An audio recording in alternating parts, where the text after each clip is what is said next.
اعوذ باللہ من الشیطان الرجیم بسم اللہ الرحمن الرحیم وللہ المشرق والمغرب فینما تولوا فثم وجہ اللہ ان اللہ واسع علیم۔ میرے مسلمان بھائیوں اور بہنوں، بیٹوں اور بیٹیوں، میں غلام مصطفیٰ ہوں اور آپ دیکھ رہے ہیں میرا یوٹیوب فیس بک چینل پیام اسلام، جس پہ میں قرآن پاک کے درس کے سلسلہ میں آپ کے ساتھ اپنا سبق شیئر کرتا ہوں۔ میری آپ تمام بھائیوں اور بہنوں سے یہ التماس ہے کہ اس پرفتن دور میں اپنے لیے، آخرت کے لیے کچھ نہ کچھ توشہ تیار کیجئے۔ اگر آپ کے پاس پراپر قرآن پاک کی تلاوت کے لیے وقت نہیں ہے تو آپ کسی وقت میری ان ویڈیو کو دیکھ سکتے ہیں۔ میری آپ سے یہ التماس ہے کہ میرے اس چینل کو سبسکرائب کیجئے اور فیس بک کو فالو کیجئے، تاکہ یہ سلسلہ جو ہے درس کا وہ آپ تک پہنچتا رہے۔ آج ہمارا سبق سورۃ البقرہ کی آیت نمبر 115 پر مشتمل ہے، جہاں رب العزت تحویل قبلہ کی تمہید باندھ رہے ہیں، یعنی قبلہ کی تبدیلی کی۔ قبلہ کی جو تبدیلی ہے یہ بڑا حساس معاملہ تھا۔ جن لوگوں کو یروشلم اور بیت المقدس کے ساتھ دلچسپی تھی، ان کے دلوں میں ان کی عقیدت بہت تھی، جبکہ مکہ مکرمہ اور بیت اللہ کے ساتھ جن کی دلچسپی تھی ان کے دلوں میں اس کی محبت تھی، عقیدت تھی۔ تو مکہ مکرمہ اور بیت اللہ کے ساتھ جو عقیدت تھی، اسی اللہ تعالیٰ نے اس کو بھانپتے ہوئے اس حوالے سے قبلہ کی تبدیلی کی کو بات کوئی اتنی معمولی نہیں تھی، اس کو چینج کرنا، تبدیل کرنا۔ ہجرت کے بعد قبلہ 2 دفعہ بدلا ہے۔ یہ آپ کو علم ہونا چاہیے کہ مکہ مکرمہ میں مسلمانوں کا قبلہ بیت اللہ تھا پہلے۔ مدینے میں آ کر رسول اللہ صلی اللہ علیہ وسلم نے 16 مہینے تک بیت المقدس کی طرف رخ کر کے نماز پڑھی ہے، اور پھر بیت اللہ کی طرف نماز پڑھنے کا حکم آ گیا۔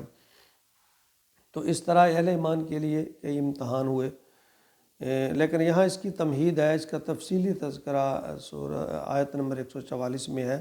وَلِلَّهِ الْمَشْرِقُ وَالْمَغْرِبُ، اور مشرق اور مغرب سب اللہ کے ہیں۔ یعنی اگر مغرب کی طرف رخ کرتے ہو تو اس کے معنی یہ نہیں ہے کہ اللہ مغرب میں ہے، معاذ اللہ۔ اللہ تو جہت اور مقام سے ماورا ہے، ماورا۔ یہ تو یکسانیت پیدا کرنے کے لیے ہے کہ ایک اجتماعی رنگ دینے کے لیے ایک چیز کو قبلہ بنا دیا گیا ہے، یعنی اس کو ہم قبلہ نما بھی کہتے ہیں۔ فَأَيْنَمَا تُوَلُّوا فَثَمَّ وَجْهُ اللَّهِ، پس جدھر بھی تم رخ کرو گے ادھر ہی اللہ کا رخ ہوگا، یعنی تم جدھر رخ کرو گے اللہ کو اسی طرف پاؤ گے۔ جیسا کہ اللہ تعالیٰ فرماتے ہیں کہ میں تو انسان کی شاہرگ کے بھی قریب ہوں، اللہ تو ہر جگہ موجود ہے، بس صرف یہ ایک نقطہ پر مسلمانوں کو جمع کرنے کے لیے۔ ان اللہ واسع علیم، یقین اللہ بہت وسعت والا ہے، سب کچھ جاننے والا ہے۔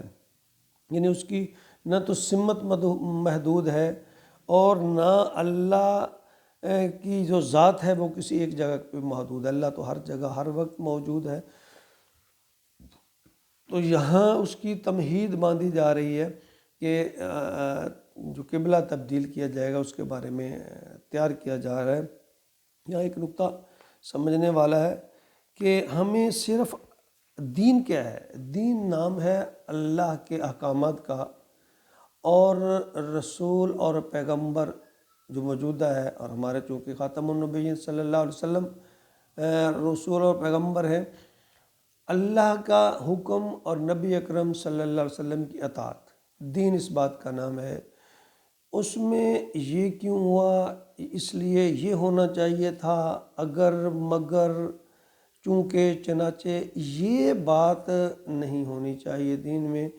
جو اللہ نے فرما دیا اللہ بہتر جانتا ہے، جو نبی اکرم صلی اللہ علیہ وسلم نے کر کے دکھا دیا، نبی اکرم صلی اللہ علیہ وسلم اللہ کے حکم کے بغیر بات بھی نہیں کرتے، بولتے بھی نہیں، چلتے بھی نہیں۔ ہمیں اس کی پیروی کرنا ہے، یہی دین ہے، یہی اسلام ہے۔ اللہ کے نبی کی اطاعت، اللہ کی فرما برداری، اطیع اللہ و اطیع الرسول، بس یہ دو باتوں کا نام، ان باتوں کا نام دین ہے۔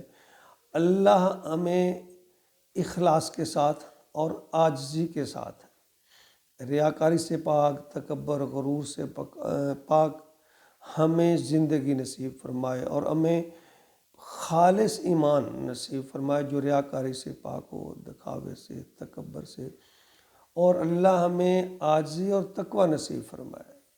جس کو اللہ نے تقوی نصیب کر دیا، یوں سمجھیے کہ اللہ نے اس پر انعام کر دیا۔ ہمیں اللہ کی طرف آنا چاہیے، اور یہ دنیا کے جو معاملات ہیں، اللہ فرماتے ہیں وہ بن مانگے، بن کوشش کے اللہ تعالیٰ رزق بھی دے دیتے ہیں، عزت بھی دے دیتے ہیں، مال بھی دے دیتے ہیں، اولاد بھی اللہ کہتے ہیں دین کی سمجھ اور بوجھ میں اس کو عطا کروں گا جو دین کی فکر کرے گا۔ اس کے دل میں یہ تڑپ پیدا ہوگی کہ میں اللہ کو راضی کر لوں، نبی صلی اللہ علیہ وسلم کی اطاعت کر لوں، کیونکہ ان کے بغیر تو ہمارا نجات اور چھٹکارا ہے ہی نہیں۔ قیامت کے دن صرف اعمال کام آئیں گے، اور اعمال میں وہ عمل بھاری ہوگا جس میں تقوی ہوگا، جس میں عاجزی ہوگی، جس میں اللہ کی رضا ہوگی۔